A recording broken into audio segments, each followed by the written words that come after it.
আমি কিন্তু তোমাকে নিজের বোনের মতো স্নেহ করি, তাই তোমাকে একটা কথা বলতে এলাম।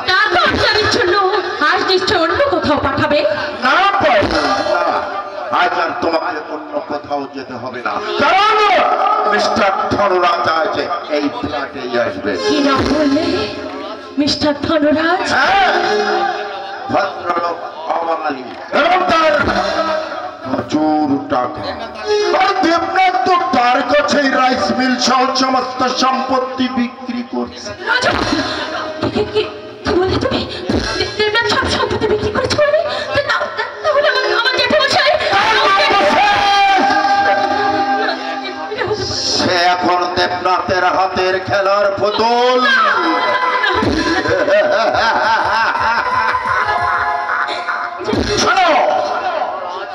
মিস্টার ধনরাজকে দিয়ে একটা ছবি প্রডিউস করাতে চাই, তাই তোমাকে তার সাথে একটু। তুমি কি করে যে তোমার কথায় আমি রাজি হব? তার মানে তুমি আমার কথা শুনবো না? আমি আর কাউকে খুশি করতে পারবো না। অলরাইট, এই পায়েল, তোমার শরীর খারাপ করেনি তো? দয়া করে আর দয়া দেখাতে এসো না। যাও, তুমি এখন আমার ঘর থেকে যাও। অলরাইট, আমিও রজত ব্যানার্জি।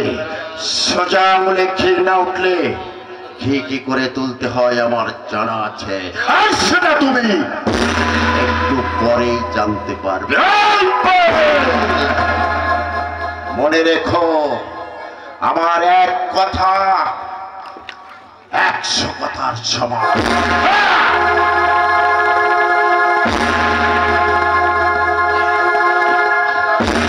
বেশি বাড়াবাড়ি করো না রজত, তুমিও আমায় চেনো না।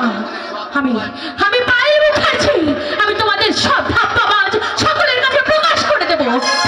তারপর আমি আমার কাঞ্চনকে নিয়ে এই নরক ছেড়ে চলে যাব। আমিও তাই চাই পায়েল। এই নরক যন্ত্রণা থেকে মুক্তি পেতে চাই, তোমাকে আমি নিবিড় করে পেতে চাই পায়েল। সত্যি বলছো? সত্যি বলছো কাঞ্চন? এই তোমাকে ছেড়ে বলছি পায়েল, শিবুর মতো আমি একটা বড় ব্যবসা করব। এই ভাড়ার ফ্ল্যাটে ছেড়ে দিয়ে একটা সুন্দর বাড়ি করব, আর সেই বাড়িতে থাকবো শুধু তুমি আর আমি।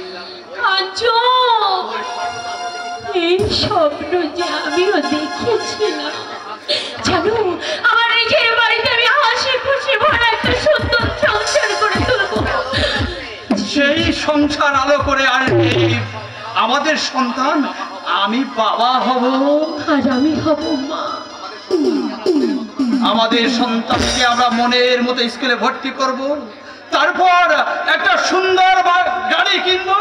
সেই গাড়িতে চেপে তুমি আর আমি দূরে কোথাও বেরিয়ে কাঞ্চন, কি শান্তি, কি শান্তি।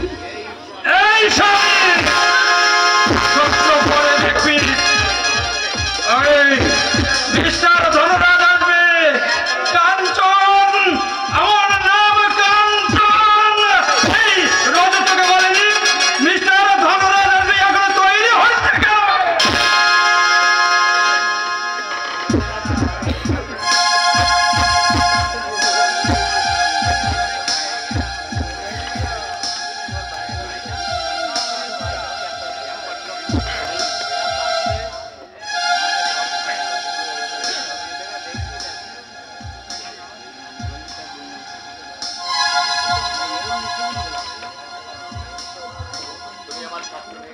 কাঞ্চন, এই কাঞ্চন,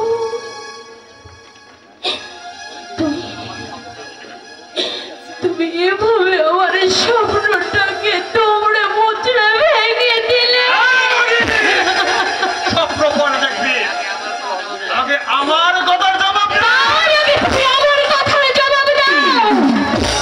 তুমি কি সেই কাঞ্চন যাকে আমি ভালোবেসেছিলাম? তুমি কি সেই কাঞ্চন যাকে আমি অগ্নি